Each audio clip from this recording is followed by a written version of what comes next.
Committee on Tuesday the 20th of October. This is an application for the grant of a full variation of a premises licence of the Quarry Bank Inn on Bloomsbury Lane in Timperley. Just to do some introductions, in the first instance, I'm Councillor Duffield and the chair of this committee. And there's two of my colleagues with us this afternoon, Councillor Butt and Councillor Jarman. And the three of us will hear this and determine this application this afternoon. Also in the room is Mr. Hinchcliffe, Senior Licensing Officer, Caroline Myers, who's our solicitor, Natalie Owen, who will be taking minutes, and then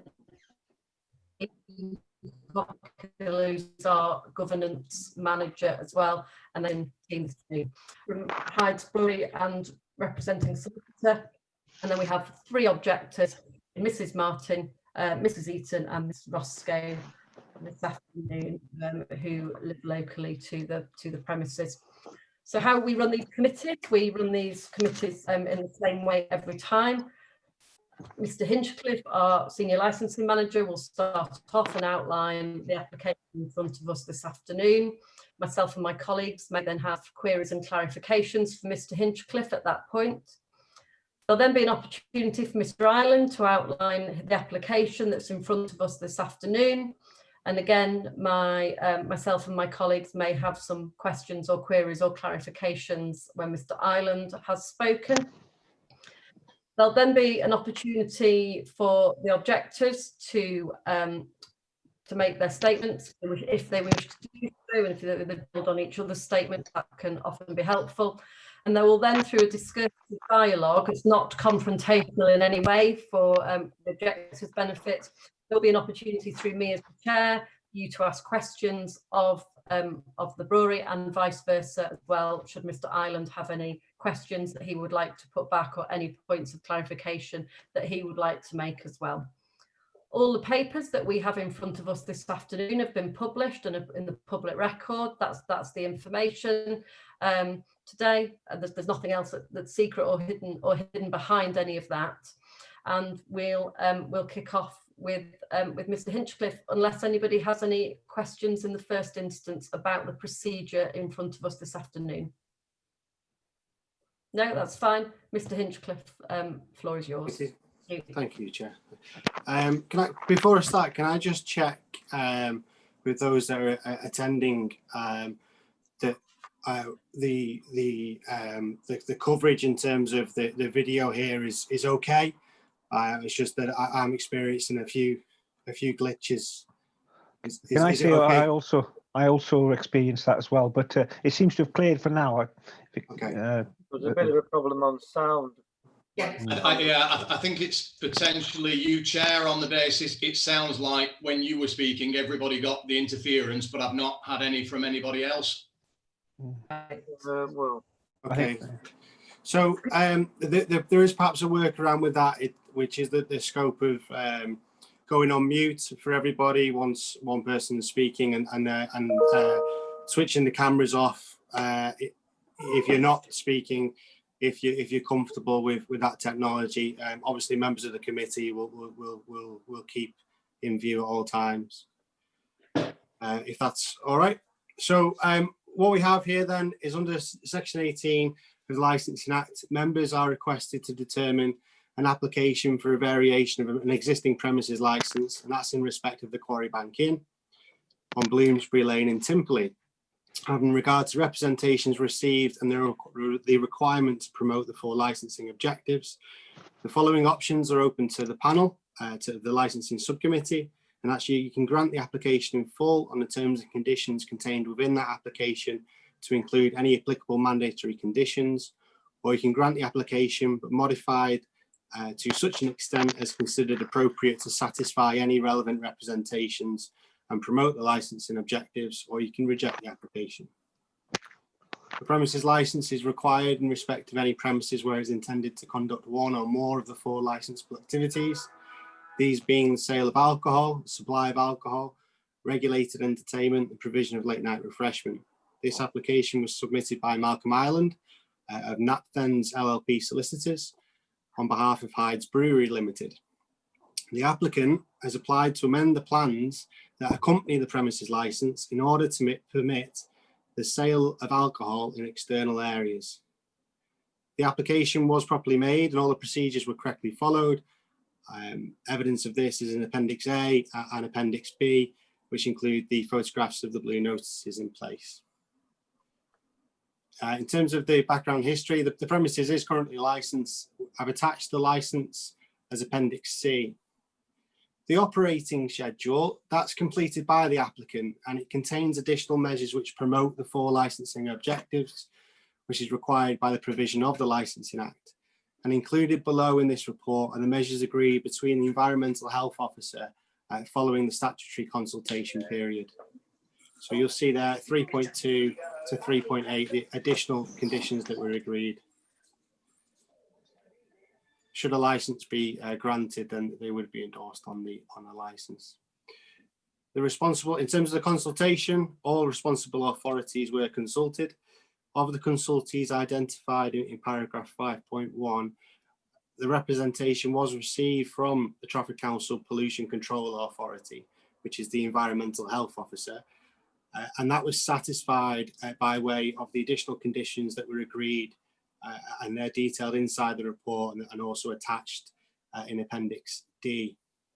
The licensing authority has also received 3 representations from other persons, which is a term denoted in the Act.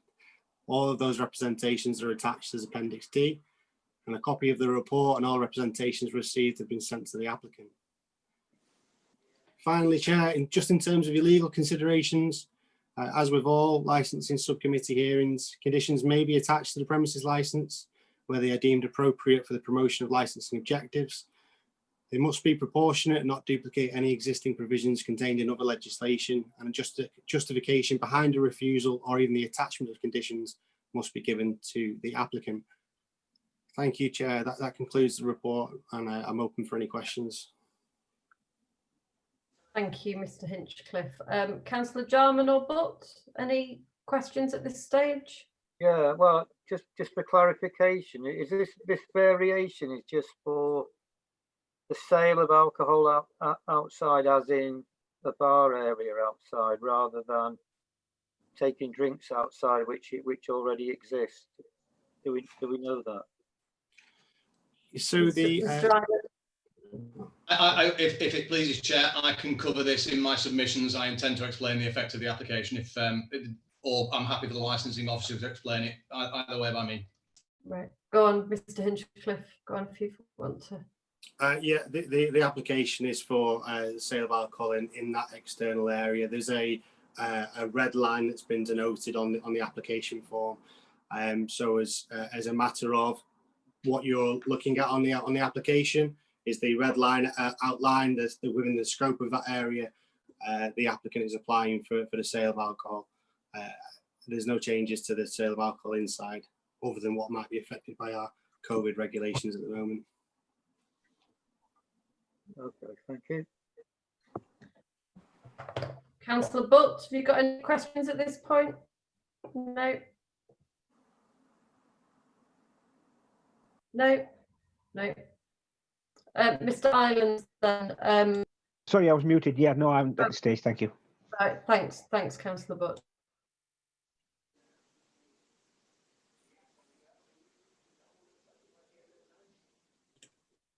Mr. Ireland, you've got 15 minutes from here if you'd like to take the floor. Thank you. Thanks, Chair. I will try quite hard to keep it brief, and I say I should be fine to get it covered in 15 minutes. Broadly, I just want to give you some general background, cover a couple of legal considerations, which I'll try and do without being dry, and then address the representation. So I say 15 minutes should be fine. Do forgive me if I do what I sometimes do and get very speeded up at the end, because I realise I'm running out of time. Okay. As I said, I'm going to start just by giving you a little background. I always do that because I'm always conscious with licensing proceedings. A committee gets to see a piece of paper that says what the applicant has applied for. They don't necessarily get to understand who is behind the application, what sort of premises the application relates to, or what the motivations behind the application are. So I think it's important to start with that, just so you've got a little bit of context. for the proceedings. Okay, in terms of who we are, you've seen the application has been made by the premises licence holder, Hyde's Brewery. You may well know Hyde's. They are a very well-established brewery. They're based just down the road in Media City. They've been brewing since 1863, and they've been operating pubs for most of that time as well. They now operate over 50 sites. I'm not 100% how many, but I know at least 3 of those fall under your jurisdiction in Trafford. Responsible operator, advocates for partnership working. That's something I can submit to the committee from my own experience of working with them, and something I'll submit that you can also see from the conduct in this matter. Okay, so fundamentally, I'd submit that we're talking about a credible operator who knows what they're doing. Okay, that's the who. In terms of what the premises is, it's a pub. It's one that's been owned and operated by Hyde's, I believe, for over a century, and it's one of those pubs with a bit of something for everybody. It's got a diverse offering. There's a bowling green, so we get bowlers. There is a selection of ales, so we get ale enthusiasts, live sports, so we get sports fans, food, so we get diners. So I say quite a diverse offering. That means the customer base is also very diverse. We get all sorts. We get dining families, dogs, old couples, young couples, old groups, young groups. Whilst it's a diverse customer base, simply isn't really what you call a tourist destination. So it is in the main the local community that we're catering for. We've had a recent investment. A full refurbishment was carried out at the start of the year at a cost of around £240,000. Unfortunately for us, that was completed. I believe we reopened in February, which I say quite unfortunate given that the pandemic kicked in very shortly after it. All in all, it's a good pub, and I go so far as to say from the conversations that I've had with the authorities, it's generally considered to be a decent, well-run site. It has had complaints in the past, as all licensed premises have, but I submit it's not a lot, and in relative terms, it's by no means what we call a problem pub, and we do try to manage those complaints. But as I said, it's not as though there's loads of them. Okay, so I say that's just a bit about what the premises is that the application relates to. The application itself, I'm not going to spend much time on. I'll just touch on it briefly, given the question that was just asked. It's really straightforward. All it seeks to do is change the plans so that sales of alcohol can take place outside. And what I mean by that, alcohol can be dispensed outside. For reasons I'll come on to, it's really important for the committee to note the application doesn't seek permission for the premises to allow customers to be in external areas. We can already do that, and there's currently no restrictions on how we can do that. Okay. So I said the application simply seeks permission to dispense alcohol in the external areas. Really straightforward. In terms of the motivation for the application, the motivation, being really blunt, is COVID-19. The general effect of COVID-19 on the hospitality sector is well documented, and as somebody who deals with hospitality operators every day, I can tell you it's been quite frankly grim. But one of the more specific effects that has come from it with hospitality is it's resulted in an increase in operators wanting to make more of their external areas. They want to do that because the risk of transmission of disease is lower outside than it is inside. So that means there's 2 benefits to operators in using external areas. Firstly, it makes it easier to comply with COVID regulations. The fact that the risk of transmission is lower outside than inside tends to mean that regulations are less restrictive outside than inside. So if an operator can use their external areas, they're actually less likely to fall foul of regulations. I believe there's been a press conference that I just missed, but the Tier 2 regulations are a good example. They say no mixed households at all permitted inside. They allow up to 6 people from mixed households outside. Okay, so the regulations are one reason. The second reason, customers know that the risk of transmission is lower outside than inside, and that means there's actually been an increased demand from customers for facilities in external areas. There is actually a segment of the population that's developed that will go out and use hospitality venues, but they will only do it if they can be outside. And again, being blunt, given the hardships that are being inflicted on the sector at the moment, we need to be able to cater to those people. We can't afford to lose them. Just for the fuller understanding in terms of being clear on what's changing as a result of the application, the main seating area externally is to rear of the site overlooking the bowling green. You can see that on the plans that we've submitted. No additional capacity has been added to that as a result of COVID, but in order to achieve greater distance between the tables, a small number, I think around 5, have been moved to the car park and kind of sectioned off with planters. There's no intention to change those arrangements as a result of this application, other than to allow alcohol to be dispensed in the external area. Okay, we want to do that because at the moment, whilst customers can consume drinks in the external area, they've got to go inside to get the drinks. And what we're finding is at times that's causing congestion with people coming out and people going in, and that's something that we're specifically trying to avoid. Okay, So I say the intention, we'll have a temporary bar in the external area that can be used to dispense drinks on the occasions that the weather allows us to do that, and that would negate the need for any customers out there to go indoors for the drinks. Okay. So that's the motivation behind the application. If I'm being really honest, because we were already permitted to have people outside and all we were applying to do was to be able to serve them alcohol from there, we didn't really anticipate the application being particularly controversial. We didn't anticipate objections. We've got some, of course, and I'll come on to those. But before I do, I just want to spend a couple of minutes on the legal considerations. I know it's dull, but I wouldn't be doing my job if I didn't just touch on them. I think there's two bits that I need to touch on. Firstly, and probably most importantly, in this case, a committee needs to be conscious of what should and shouldn't be taken into account. And I'll come on to why that's important. And then secondly, I just want to touch on the general approach that should be taken towards a decision. So, okay, what should and shouldn't be taken into account when making the decision? For that, we look to Hearing Regulation 19 and Section 18 of the Licensing Act. Hearing Regulation 19, that tells you the authority must disregard any information given by a party which isn't relevant. And then Section 18 of the Act tells us what is relevant. And that says relevant representations means representations that are about the likely effect of the grant of the application on the promotion of the licensing objectives. Okay, that's really important in this case, because in my submission, whilst it might look on paper like there's a few different issues to consider in the representations, there aren't. There can't be, because the changes sought by the application are so specific. And that means there can't be a wide range of things that are affected by whether or not the application is granted. With each particular issue that's raised in an objection, the committee should be asking themselves, will this or won't this be affected by whether or not we grant this application? And if the answer is no, then it's not relevant and it shouldn't be taken into account in the decision that the committee are making today. And I submit to the committee that actually means that the issues in this matter are really quite narrow. Okay? That's the first legal consideration. The second one is the approach the committee should be taking towards making its decision. And you may well have heard this. I may well be going over ground that you're familiar with. I'm going to use the case of Daniel Thwaite versus Marlborough Magistrates Court to explain the approach. I have submitted a copy of that judgment from the High Court, but you don't need to have it in front of you. I'm not going to bore you with the facts, and I'm not going to start quoting paragraphs at you. I just want to pull two principles that flow from that judgment. Okay. The first one relates to your general approach, kind of your starting point. And as I said, I'm not going to quote the judgment to you, but I will ask your legal advisor just to make a note to view paragraph 42 of the judgment. And what stems from that part of the judgment is that your starting point when you're determining a matter like this is a presumption in favour of granting the application. Okay, and that presumption only gets reversed if there are objections, and I accept we've got objections, but also where the objectors are able to evidence that granting the application is going to result in an undermining of the licensing objectives. And to be clear, I'm not saying, because this case does on occasion get misquoted, I'm not saying you need something tangible or the proverbial smoking gun, but what you do need is more than fears and more than speculation. And I appreciate we've yet to hear from the objectors, but I'm going to submit to you, having read the representations, you simply don't have anything before you to show that granting the application is going to result in undermining of the licensing objectives. Certainly nothing that's relevant. Okay, you have fears, you have some speculation, you have some assumptions, but I submit to the committee that that's all you have.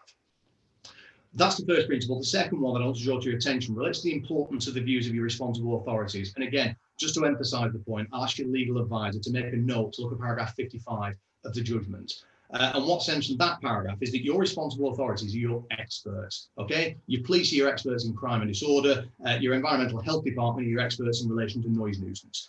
Your experts have all received a copy of this application, and subject to the conditions we've agreed with your environmental health department that I'll come on to, your experts have no objections to this application being granted. And that's because they don't believe that to grant the application is going to result in undermining the licensing objectives. What this judgment tells you is that as a committee, you need to attach a lot of weight to that. Okay, so that's the legal position. The representations, I'll start with environmental health. You've seen we initially had an objection, and that was subsequently withdrawn on the basis of those conditions we've agreed. And I think it's probably worth a quick look through those conditions, because despite everything that I've just said, some of those conditions that we've agreed go further than what's relevant to the variation application. We've agreed them simply in the spirit of partnership working, but I say it's worth making it clear to the committee. You can find those conditions on page 57 of your report, and I just want to very briefly flick through them, being conscious of time.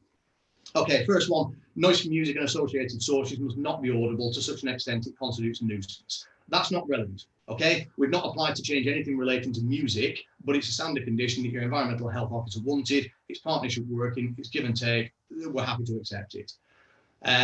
Next one, doors and windows of the premises will be closed after 11 o'clock. Again, not relevant. It doesn't relate to anything that we've applied to change, but it's sensible, and we've no objection to accepting sensible conditions, so we're happy to agree it.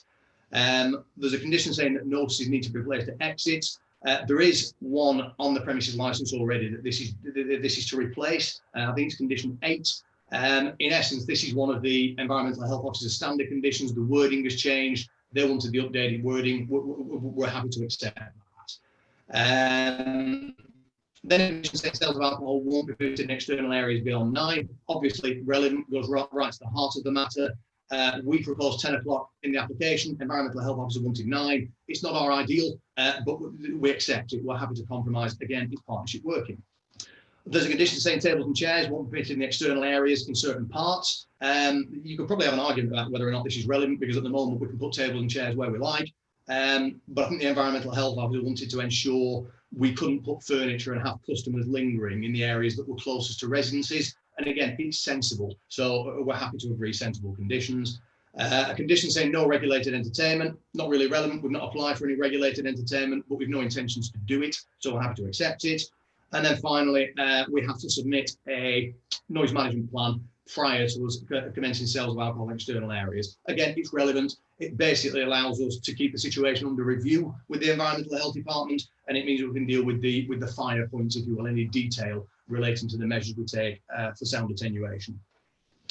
That's what we've agreed with the Environmental Health Officer, and I hope you can see we've actually gone quite a bit further than we could have been compelled to legally. But as I said, very much in the spirit of partnership working.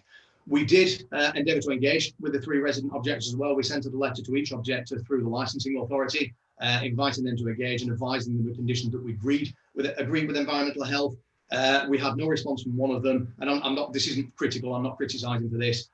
We had 2 responses indicating that they very much wanted to maintain their objection. I say that's fine, but because Trafford is one of the licensing authorities that, for GDPR purposes, doesn't give contact details and addresses for the resident objectors to the applicant, we couldn't really go much further than that.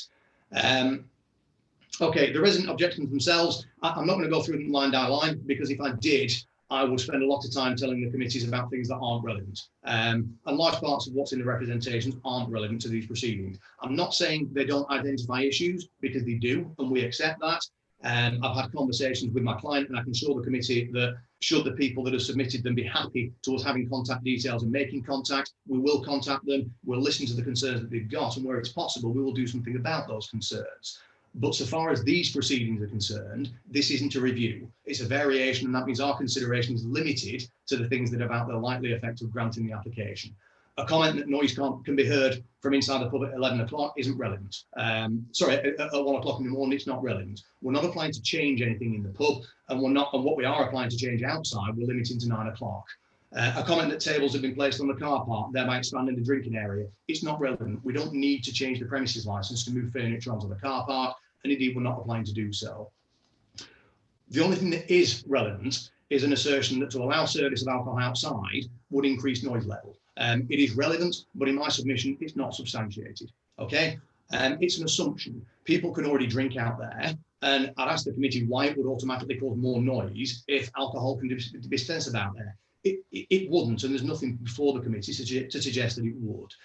So I submit to the conditions that we've agreed with your Environmental Health Department. They are more than appropriate and proportionate to offset any potential for an increase in nuisance that could stem from what in reality is a relatively small change to the licence. Chair, they're my submissions. I suppose we can try to pull it together. Broadly speaking, I submit that what we're asking for is a small change to the licence. We're not asking for something unreasonable that's taking activities into the small hours of the morning. There's no reason in law to deny the application, because there's a presumption in favour of grant, and nothing before the committee to demonstrate that granting the application will result in undermining the licensing objectives.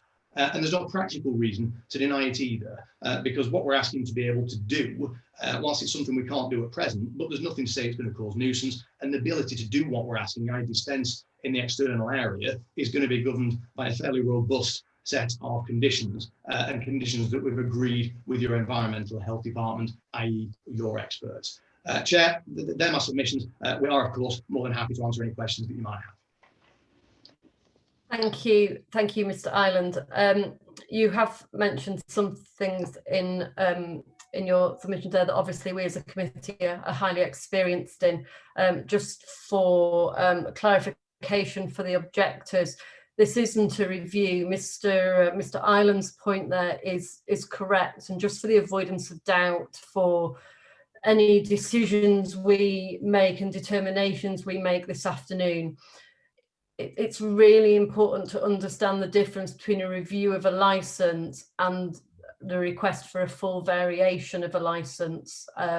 So if there's issues with the existing license, we're not looking at those this afternoon. And some of the things that you may say in your submission and some of the questions you have, some of those things we will not be able to take into consideration. Anybody can bring a review at any time against a licensed premises, but this isn't why we're here this afternoon. And the other side of it, and I know it's mentioned in the papers in one place as well, some people think that planning and licensing should be one regime, and they're not. They're very separate regimes. So there may be things that you mentioned that may be planning issues that, again, are not within the remit of this particular committee. And I know that's alluded to within the papers, but it's just really important that everybody understands what we can and can't take into consideration this afternoon. And I just wanted to say that before I opened it up for questions for my colleagues. I don't know if Councillor Jarman or Councillor Butt have got any questions or points for Mr. Ireland at all at this. Yeah, well, I know he said we can't consider them, but there's obviously evidence from the residents about complaints they've made about activities in the outside area. Now, obviously, with what they're proposing here, what the variation they're applying for here, would only, in my view, add to the activities in the outside area, or intensify them, certainly at certain times. So I'd just like to know how the applicant intends to address those issues, and really what's causing the complaints, how many complaints have they had, and what do they relate to? Are they playing music outside currently, or what's actually caused the complaints, and have they actually looked into them and done something about them?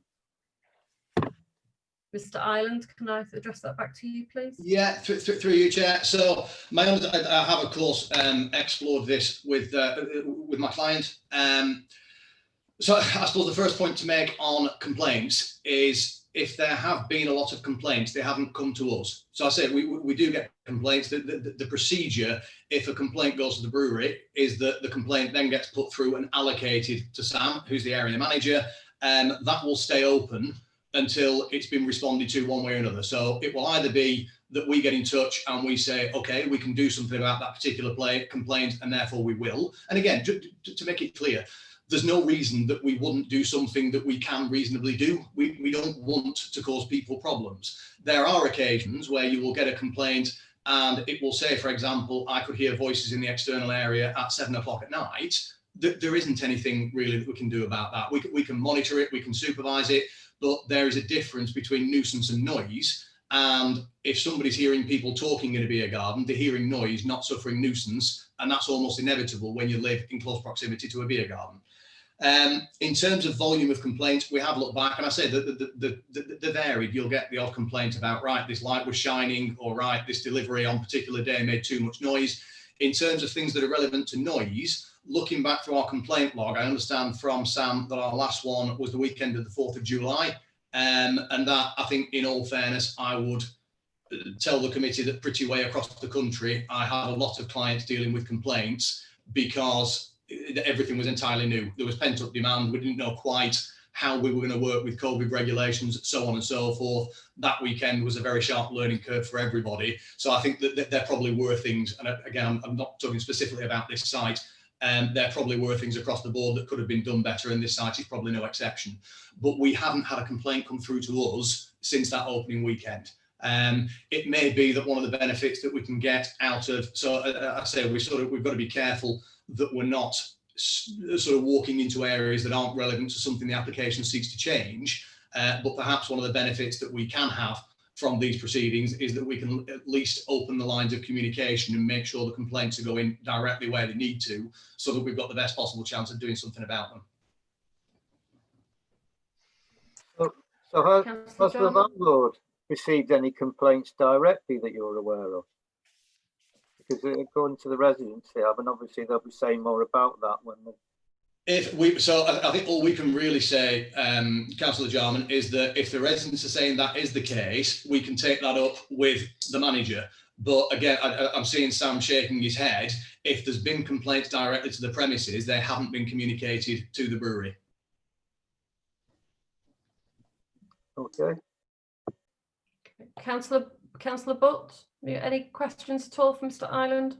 Yeah, I've got 3 questions actually. One is just initially, just on that point there. I mean, when you say the complaints have not been communicated to the brewery, that's not the fault of the publican. It's not following process in terms of the complaints procedure.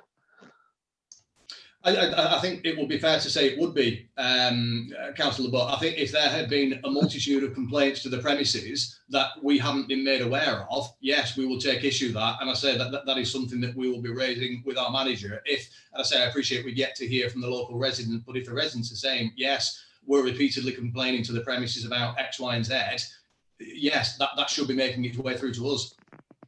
Right, thank you. Another point is you're saying that you've not identified the seating in front of the pub there in terms of what the layout would be, because they could move. But I mean, clearly most places do tend to have established seating areas, and it would have been helpful to being able to put on there what your plans were in terms of the seating arrangements, because they're usually heavy furniture and it doesn't get moved around that much. Yes, Councillor, but it is actually on the plan. So we have a designated seating area delineated on the plan. Which one is that? Because I can't seem to see. The plan that was submitted with the application. So let me just, I believe it's page 29 of your report, Chair. Oh. So in essence, the external seating area, as is, it goes from, it's kind of at the top, behind the site, up to the top left-hand side of it as you're looking at the plan. Yeah, I'm looking at the top left diagram, which seems to be a bit more, give them more space. So that's the curtilage of the site. Yeah. The designated drinking area, so to speak, is on the plan to the right. So you can see, you can make it out on the larger plan. Can you make it? Can you tell us on that small? Can you show us on the small plan there? You know where the dotted lines are? Is that the area that you were planning on having as the seating areas? No, that's the car park, Chair. Sorry, Chair, Councillor Butt. Yeah. Oh no, on the bottom end. You know where the near the bend. You know the bottom area, on the main road. Oh, sorry, to the right. Yes. Yes. Yeah, so that it's part of the curtilage of the premises, and what we've done is just put the red line around the curtilage of the premises. But that's one of the areas that we've conditioned to say that there won't be any furniture in those areas. Right. Okay. So can you just remind us where the furniture would be? Yeah. At the moment, I say there's a small element in the car park. So if you're looking at if we look at the small plan on the left where it says Quarry Bank Inn, that's the main building, and you can kind of see a bit on the left of the site, sort of left and above it. Yeah. That's the current drinking area. Although, as I said in my submissions, I believe we've taken a small number of tables, about 5 of them, and that's on the car park, I think just above that drinking area at the moment. And that, I say, we've not increased the number of seats, but what we've done is we've spaced them out more so that we can get 2 meters between them. Right. Okay. And one final.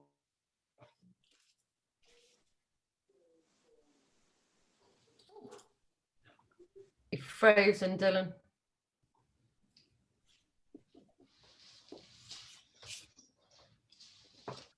Area he comes back. Yeah. Sorry, am I all right? Yeah. Yeah, I can hear you now, Councillor Butt. Sorry, I didn't get I just wanted to say that, you know, I'm afraid. I think you mentioned about already.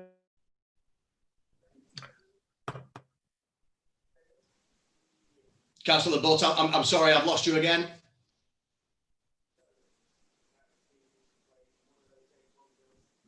Oh, I think we've lost him. Hold on a minute. Yeah. Hold on 1 second. Are you there, Dylan? I think it just froze for a moment. Let me have a Yeah. look. Dylan, if it Yeah, I freezes can hear you now, Councillor again. Butt. Yeah, Dylan, should it freeze again, Dylan? Put your question in the chat and then I can read that out for Mr. Ireland. But have Okay. another go. Okay. Is it working all right at the moment? Yes, It go on. seems to be, Okay, Councillor, yes. Yeah, so it's just the final question was, I know you're saying to a certain extent it is the outside is being used currently. Are they mainly sort of smokers who tend to have to go outside and take the drinks and that with them? I think we certainly cater for smokers. I'm not sure, and again, Sam may be able to advise more than I. Look, to be honest, I think, and again, I'm talking more about trends across the board, maybe than this specific site, which Sam will be able to advise on. But we're seeing across the board there is an element of the population that is simply saying, smokers or not, I would prefer to be outside than inside because the risk of transmission of disease is lower outside than inside. So it's a fair mix. It can be dog walkers, it can be families, it can be couples. It's mixed. Yeah, I know this is a bit of a difficult one to estimate, but what likely numbers do you think are, from your past experience and the patronage you've got at the moment, what kind of numbers are you going to have that are going to be wanting to use this facility? Okay, I mean, it's in terms of how many are going to use it. I suppose I've made a couple of points. I've made a couple of points on that. So I mean, probably the first point to make is at the moment it's a reduced capacity, because whereas we could have people stood and seated, now of course every service of alcohol has to be to somebody that's seated. So at the moment the capacity of the beer garden is 80. But I did discuss this with my client. We would really resist any capacity being put on the beer garden. One, because in my submission that would be more of a fire regulation thing than it would be a licensing issue. But more importantly, the regulations are moving so quickly at the minute that we have to try and maintain an element of flexibility, because we've really learned over the past few months you have no idea what's coming next. I think the other point that I would make on that is, one, we've certainly not increased the capacity of the beer garden with no intentions to, and two, it's probably been as busy as it is ever going to be. And I say that on the basis we reopened on the 4th of July. We had some pent-up demand, and I say we've seen this across the nation. We had a lot of pent-up demand. It got busy. We had tremendous weather. Coupled with that, we then went into the Eat Out to Help Out scheme, which again resulted in an awful lot of footfall, again coupled with the good weather. And it has tailed off in terms of the amount of people using it since, partly because of what's going on in terms of pandemic and tier restrictions, but also partly because I say that those attractions that were there have been dealt with and we're coming into the worst weather. So it's probably been tested at the busiest it's ever going to be. And I say, I appreciate we've yet to hear from the local residents, but as far as we're aware, the only complaint that we got about noise was at that first weekend, which I think was a little bit of a learning curve for everybody. All right. Okay, thank you. Okay, thank you, Mr. Ireland. Thank you, members of the committee. We'll move on to the objectives now. Mrs. Martin, do you wish to go first? Yes, can you hear me? Yes, are you okay? Can you hear all of us okay? Have you haven't had any problems with a little bit of in and out of sound, but you can follow proceedings, yes. Okay, Yeah, right. There was a couple of things I wanted to just bring up. Since the lockdown, the police have been called out 3 times to the pub for fights in the pub. Okay. And that's all been outside since this outside seating area has been extended. If they're going to have more people outside, the level of noise we have at present is unbearable. You can't watch television at night without having all your windows closed. You can't go to bed early because all you can hear is, I know he says it's voices, it's not, it's shouting, it's swearing, arguing, and it's just got worse. Since the lockdown, they had this extension they built on the outside seating area in, I think it was February, and then that added to the noise, and then they put the car park seating area in. That's added more to noise. That's bringing it closer and closer to us. And if they put more out, I'm not saying they will, but if they did, we can hear conversations in the house from the car park now. The other things I wanted to mention was in his letter he sent to us. He said there's going to be no alcohol outside, served outside after 9 o'clock.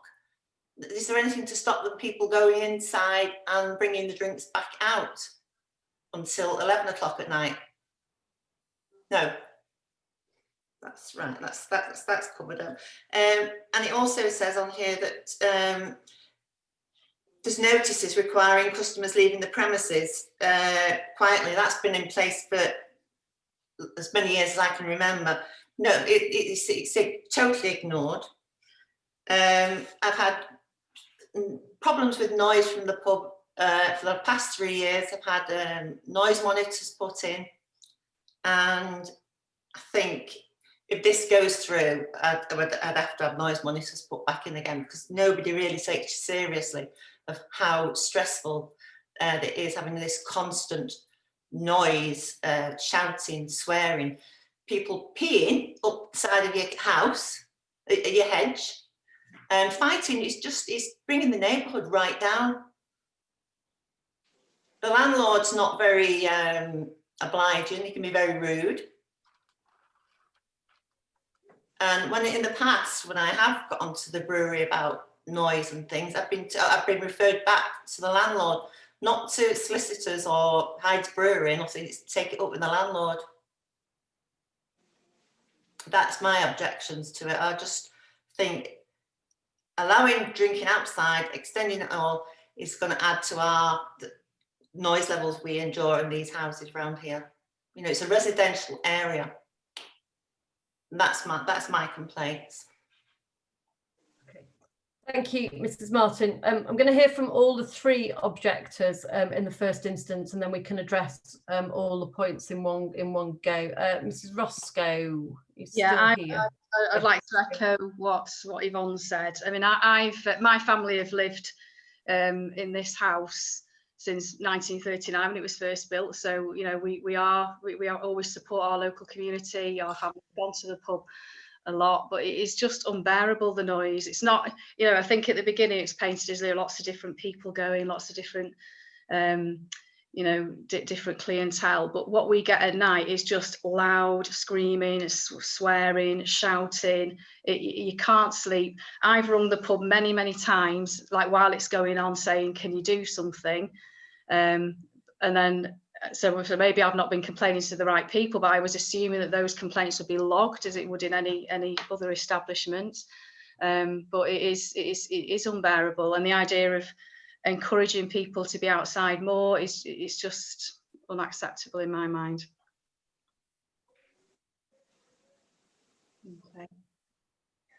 Okay, thank you. Mrs. Eaton, would you like to continue? Thank you. Yeah, my complaints are the same as the other ladies. The noise is unbearable. The clientele that are going to the pub now, they seem to be catering more for the youngsters. There is always arguments. We have had more fights. We've never ever had fights around here in the 20 years I've lived here. We've had 4 in the last 3 to 4 weeks. The arguments, the language is absolutely disgusting. The weeing in the hedges, they go down towards the chippy, they use it there. It is continual, night after night. I phoned the pub.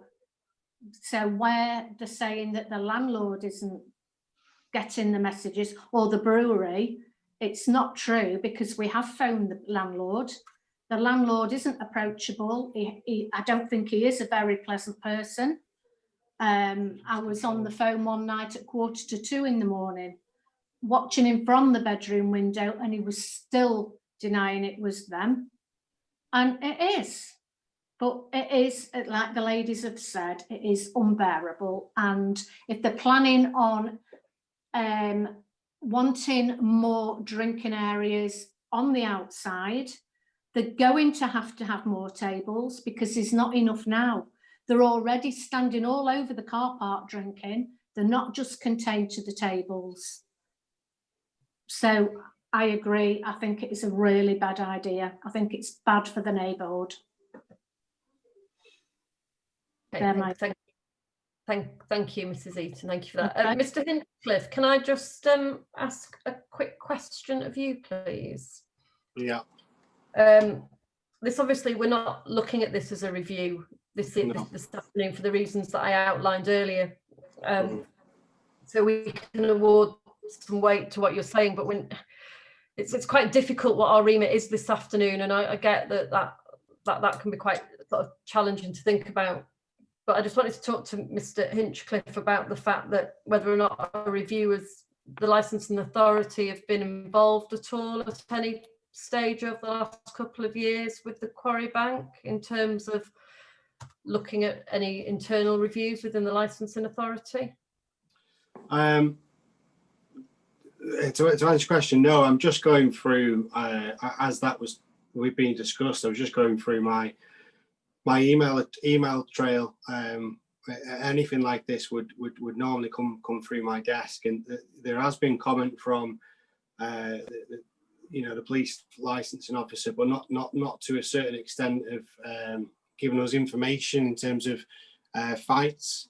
So nothing like that's been included in the report because we weren't aware of it as a licensing authority. But it's certainly something that we would pick up outside of this hearing as a matter of course. The other element is the applicant has been quite pragmatic in their approach. They have touched on the noise elements, which arguably and justifiably are not appropriate for the scope of this hearing, but we see them as conditions, and there are other options that can be put in by the applicant to help deal with these measures. Certainly from the likes of like CCTV perspectives, I don't know what's happening with the outside. But I mean, ultimately, this does step away from the scope of the hearing.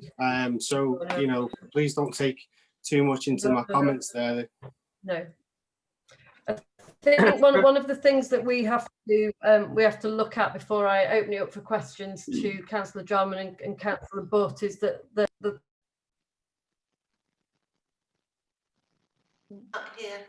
Sorry, I muted myself. Sorry, apologies for that.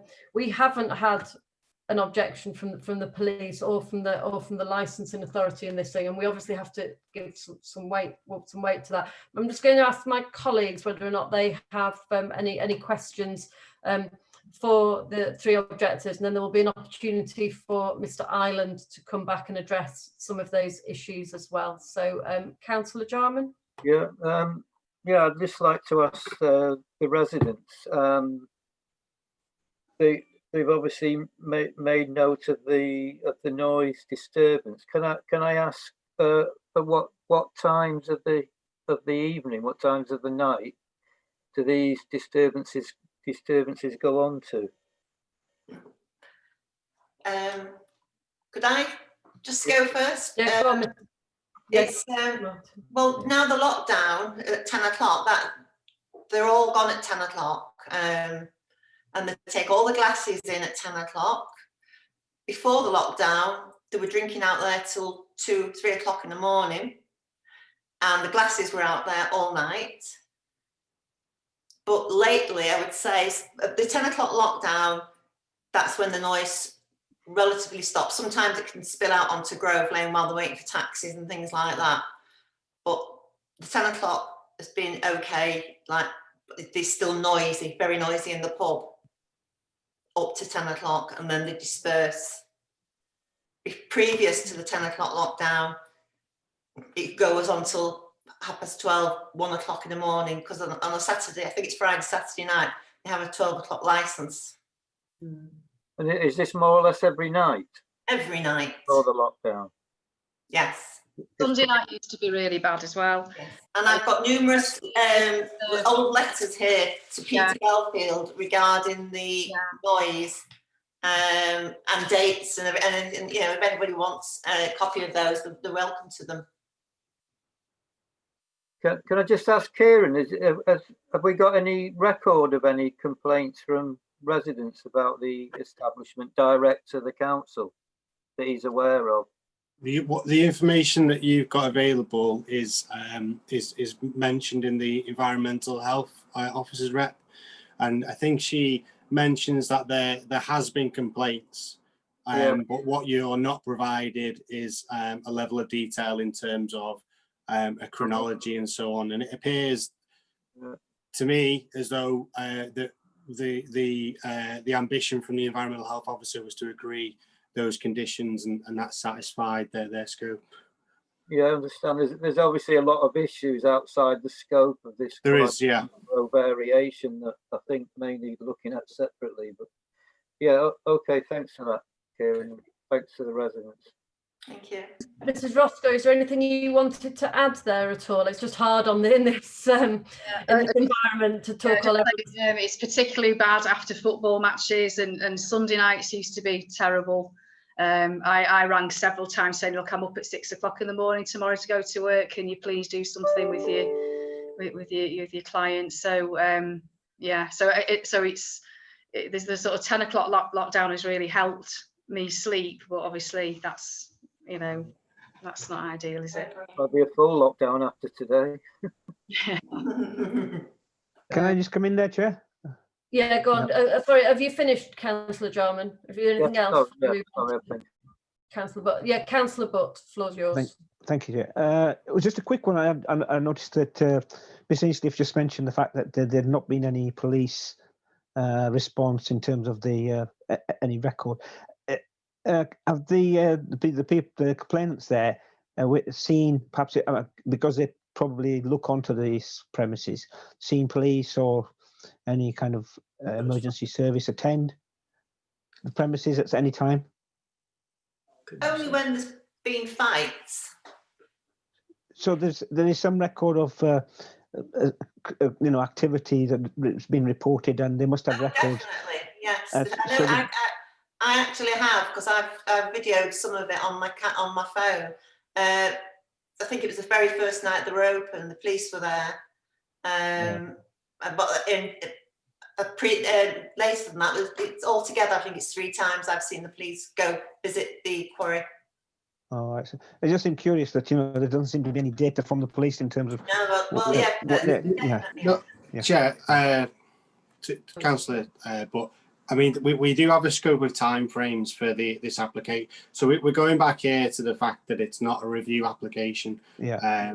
There's not a review brought forward by environmental health or resident and so on. So if there's incidents that have happened during the scope of the application being submitted, and then a consultation period, and then perhaps 2 weeks wait for the actual hearing to be scheduled on Zoom, as we're doing now, there's perhaps a 6-week void. So if something's happened between that period, then it's almost impossible for the police licensing officer to make that comment. So I wouldn't want it to be bad taste in terms of the police making a representation or not. It could well just be the case that the time frames have not caused it to be considered. You have only got that 28-day window for an application, whereas with a review you can provide your evidence, and then you would have the option to provide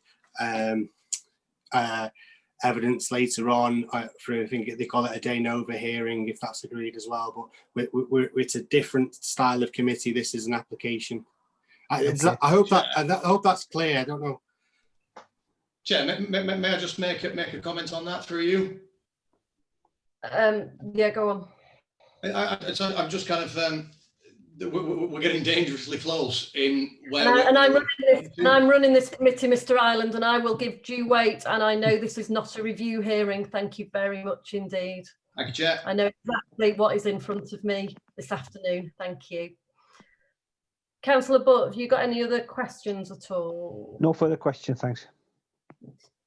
at this stage? Mr. Ireland, there is an opportunity for you to come back if you would wish to do so to any of the things that you've heard from the objector, bearing in mind that we are aware of the application in front of us. Thank you. Yes, I appreciate that, Chair. Thank you. Yeah, I think all I'd say, I can see that my client is looking a little bit surprised, and I think we have two very different pictures being painted. So my understanding from my client doesn't tie in from what I'm hearing from the residents, and that I'm not for 1 minute insinuating that what the residents are saying aren't right. I'm saying that there is at the very least a breakdown in communication somewhere. I think it would be remiss of me not to make the point on the police that when Mrs. Martin was talking, she was saying it was the first weekend. I've consulted with the police. I've had conversations with the police. I think the committee needs to take the view that the police are well aware of their ability to put in a representation, and they have deemed that what we're applying for doesn't warrant a representation. And the same thing goes, whatever complaints have been made to environmental health, and my understanding from them, I said the impression I got, were premises that has had complaints, but were certainly not something that would be deemed a problem premises. Most premises get complaints of some sort. They have the information, and they have deemed in their expert opinion that it doesn't warrant a representation against the application, subject of course to those conditions. I think otherwise I'd kind of approach responding on two levels.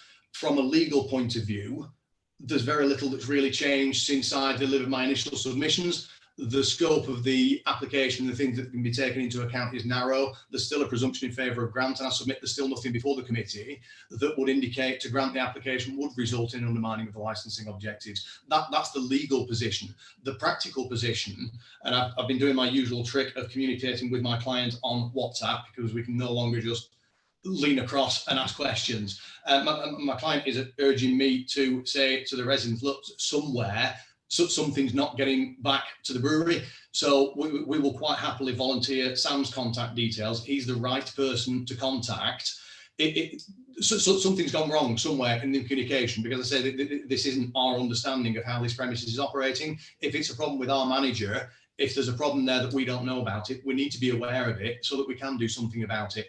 So I say that there's kind of the legal element. Look, this is where we stand on the specifics of the legal argument, but I think also from a practical point of view, we don't want to cause our neighbours problems. It's, we're not an operator that doesn't care. We're an operator that's been around for a long time, and we're an operator that wants to work with our neighbours. So by all means, we are happy to give our contact details out to the local residents so that they have a contact with some influence that can do something about any problems that they've got. And I say that's kind of the practical answer, if you will.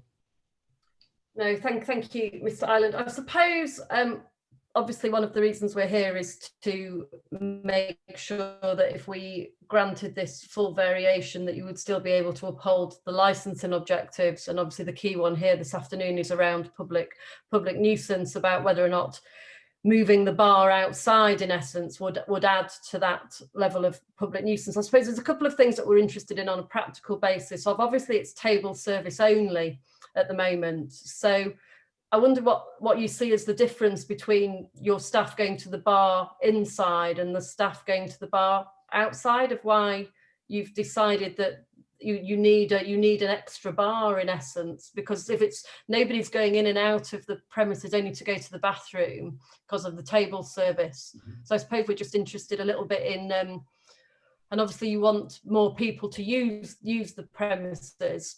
And I think we all understand the basic principle of the life for the licensing trade at the moment is disputing that. But it's an interesting application from that when we're looking at the public nuisance and the due weight that we will give to the evidence that is presented to us this afternoon, of why you feel that an outside bar is necessary, really. I think probably I was counting on my fingers as you were asking. I think there's probably three bits to cover with that. So the first one is, when we submitted this application, it wasn't table service only. That wasn't a legal requirement anyway. Excuse me, sorry. I think in terms of the practicalities of a bar outside, from what I'm hearing from the residents, I think that could actually help, because if you've got a bar outside, you've got a member of staff outside, and that will certainly assist from a supervision point of view, which is one of the things that I think has maybe come out a little bit from the residents. If things are getting a little bit boisterous outside, we need to be controlling that. What was that? Sorry, Chair. There were a number of questions in one. What was the? Yeah, no, I think that's fine, Mr. Ireland. I think we were just interested in what the difference that makes to your business Yes, Chair. model in having the bar, because it's only your staff going in and out. So, sorry, Chair. It was just going a little bit broken up. Sorry. It's okay.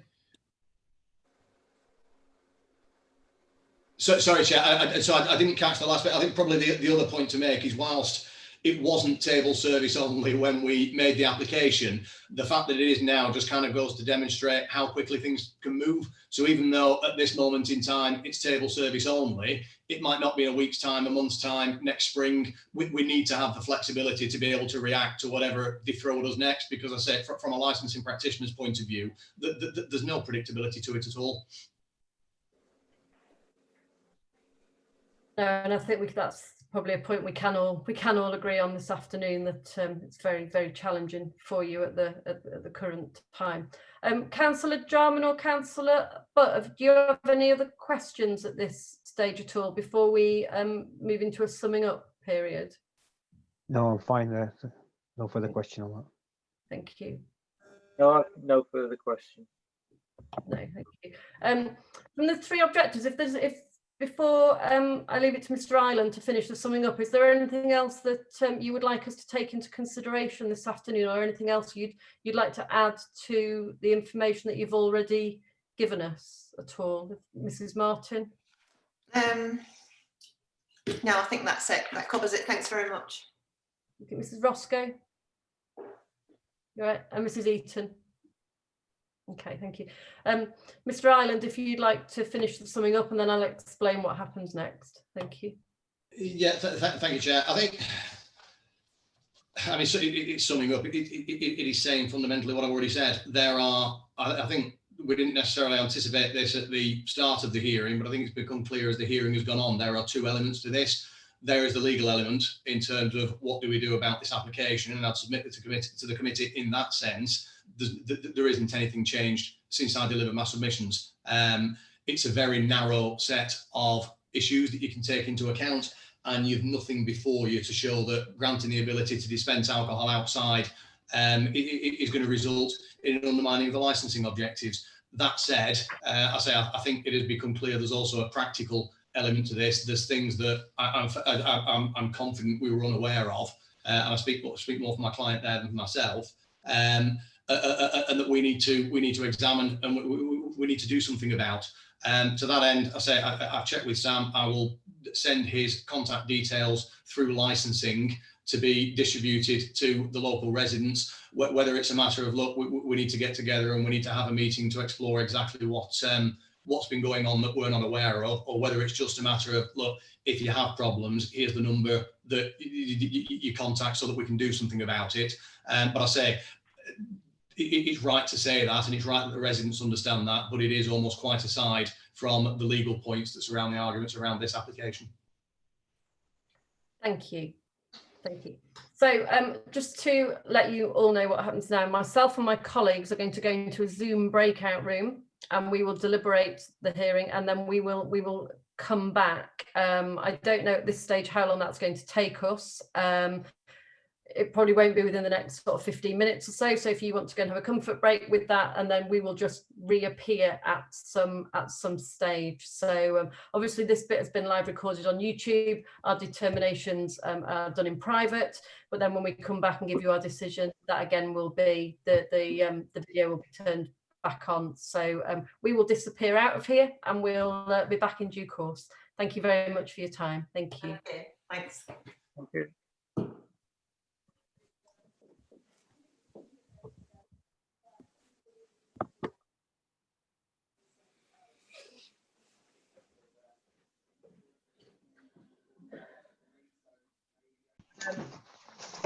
thank everybody for waiting.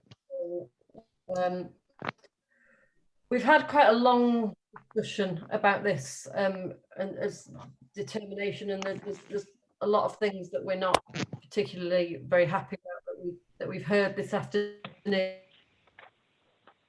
However, this isn't a review hearing. I think we've explained that as we've gone along this afternoon of the information that we can take into consideration. While much of it is quite concerning, we have to decide whether or not the very tight application this afternoon would undermine the licensing objectives. And it's been a very difficult one for us to, but we are going to grant the variation to the license.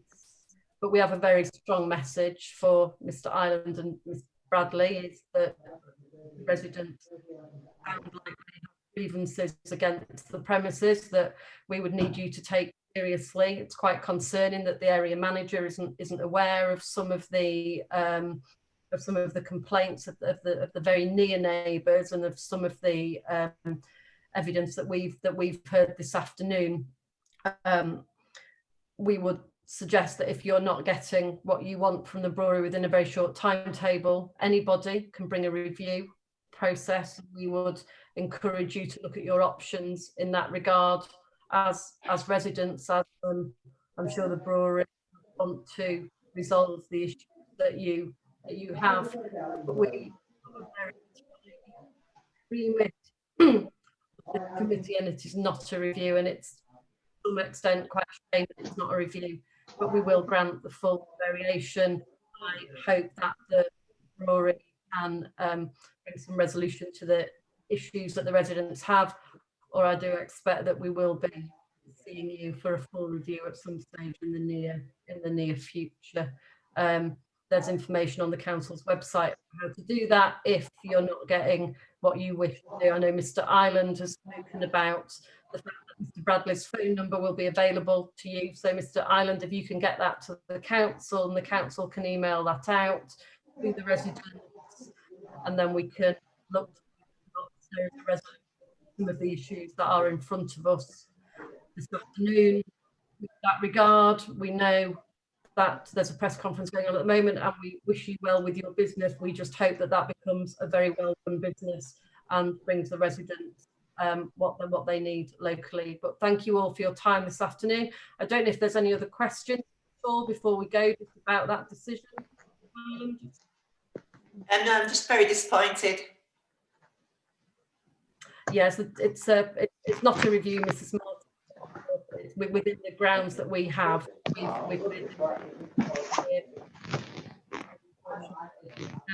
would encourage you, Mr. Ireland, Mr. Bradley, to make some resolution. But thank you all for your time this afternoon.